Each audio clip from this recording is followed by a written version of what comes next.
पहली फरवरी यानी कल मोदी सरकार ने 75वां बजट पेश करते हुए इसे अमृतकाल का बजट बताया था।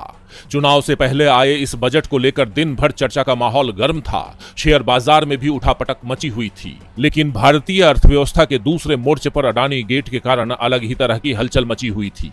जी हां, अमेरिकी निवेश रिसर्च कंपनी हिंडनबर्ग ने कुछ दिन पहले अडानी समूह के शेयरों में घोटाले के जो आरोप लगाए थे, उससे अब अडानी समूह की मुश्किलें बढ़ती जा रही हैं। अडानी ग्रुप के शेयरों में लगातार गिरावट हो रही है। बुधवार को भी ये गिरावट जारी रही। खासकर अडानी एंटरप्राइजेज के शेयरों में करीब 28% और अडानी पोर्ट के शेयरों में 19% की गिरावट देखने को मिली। इसके बाद बुधवार देर रात उसे अपने एफपीओ वापस लेने का ऐलान करना पड़ा। अडानी ग्रुप का ये एफपीओ 20,000 करोड़ रुपए का था, जो अब तक का सबसे बड़ा एफपीओ था और पूरी तरह बिक भी चुका था। अडानी एंटरप्राइजेज लिमिटेड के इस एफपीओ में अपने इश्यू प्राइस से 1.12% तेजी देखी गई थी और निवेशकों में इसे लेकर उत्साह बताया गया था। लेकिन हिंडनबर्ग के साये में यह उत्साह जल्द ही ठंडा पड़ गया और कंपनी को अपने पैर वापस खींचने पड़े। एफपीओ को वापस लेने के फैसले पर अडानी ग्रुप के अध्यक्ष गौतम अडानी ने कहा कि पूरी तरह से सब्सक्राइब किए गए एफपीओ के बाद इसे वापस लेने के फैसले ने कई लोगों को चौंका दिया होगा, लेकिन बाजार में आज के उतार चढ़ाव को देखते हुए बोर्ड ने दृढ़ता से महसूस किया कि एफपीओ के साथ आगे बढ़ना नैतिक रूप से सही नहीं होगा। गौतम अडानी ने कहा कि मेरे लिए मेरे निवेशकों का हित सर्वोपरि है, इसीलिए निवेशकों को संभावित नुकसान से बचाने के लिए हमने एफपीओ वापस ले लिया है।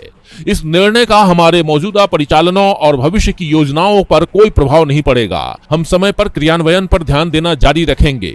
अडानी ग्रुप ने यह भी कहा कि जिन्होंने भी एफपीओ को सब्सक्राइब किया है, उनके पैसे वापस किए जाएंगे। तो पैसे वापस करने की बात कहकर कंपनी ने मॉरल स्टैंड दिखाने की कोशिश की है। मुमकिन है कि इस तरह अडानी ग्रुप हिंडनबर्ग के आरोपों का जवाब देने और निवेशकों का भरोसा बनाए रखना चाहता है। लेकिन खबर यह भी है कि ये एफपीओ सिर्फ 112% सब्सक्राइब हुआ था और इसमें खुदरा निवेशकों ने पैसे नहीं लगाए थे, बल्कि अबू धाबी की एक कंपनी ने इसमें पैसे लगाए थे।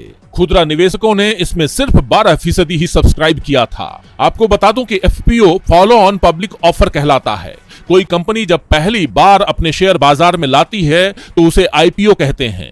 आईपीओ में कंपनी शेयर बाजार में लिस्टेड हो जाती है और इसके बाद लिस्टेड कंपनियां फंड जुटाने के लिए निवेशकों को ऑफर करती है, जो एफपीओ कहलाता है, यानी फॉलो ऑन पब्लिक ऑफर।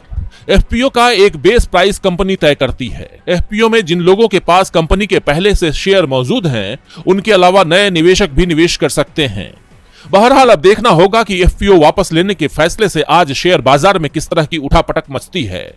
अगर अडानी ग्रुप के शेयर संभलते हैं तो यह माना जा सकता है कि निवेशकों का भरोसा फिर से लौट रहा है, और अगर शेयरों में गिरावट जारी रहती है तो अडानी ग्रुप के लिए शायद आने वाला वक्त और मुश्किल हो सकता है। वैसे भी पिछले एक हफ्ते में ही गौतम अडानी दुनिया के अमीर व्यक्तियों की लिस्ट में काफी नीचे खिसक गए हैं। हिंडनबर्ग रिपोर्ट के आने से पहले गौतम अडानी की कुल संपत्ति करीब 120 अरब थी। अब इसमें 45 अरब रुपए की गिरावट आ चुकी है। आपको पता ही है कि सितंबर में गौतम अडानी 155 अरब रुपए की संपत्ति के साथ दुनिया के दूसरे सबसे अमीर व्यक्ति बन गए थे, लेकिन गौतम अडानी अब लिस्ट में 15वें नंबर पर पहुंच गए हैं। वही रिलायंस इंडस्ट्रीज के चेयरमैन मुकेश अंबानी इस लिस्ट में 9वें नंबर पर आ गए हैं। तो अडानी गेट के इस तहलके के बाद अब कौन कितना नीचे खिसकता है और देश की अर्थव्यवस्था पर इसका क्या असर पड़ता है, ये देखना होगा।